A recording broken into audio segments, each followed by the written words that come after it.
Face is the problem అనడానికి 2 real life examples. అది నా లైఫ్‌లో జరిగింది. చెప్తా చూడు.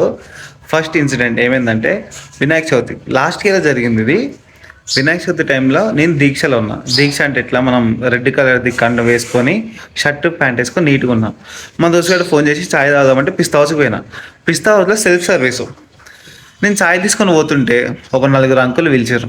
పిలిచి "ఏ బాబు చాయ్ తీసుకొని రా" అన్నాడు. ఎలా కనిపిస్తున్నా అసలుకి ఆ టైంలో బూతులే తక్కువ నాకు.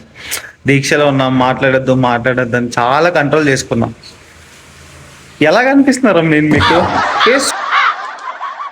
మీకు ఫేస్ చూస్తే బాగానే ఉంది. సరే అది వదిలేద్దాం. సరే అలవాట్లో పొరపాటు లేకపోతే పొరపాటు అని అనుకుందాం. సెకండ్ ఇన్సిడెంట్, ఈ మంచాలు కొంటారు కదా, బెడ్ కొంటారు. సో మా ఫ్యామిలీ వాళ్ళందరూ కలిసి కొత్త మంచం తీసుకుందామని పోయారు. నేను కూడా పోయినా.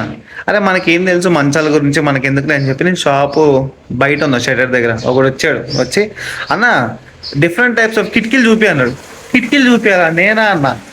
డిఫరెంట్ టైప్స్ ఆఫ్ విండోస్ అన్నా అంటుండు వాడు. నాకు అర్థం కాలే అనుకున్నాడు వాడు కిటికీలు అంటే.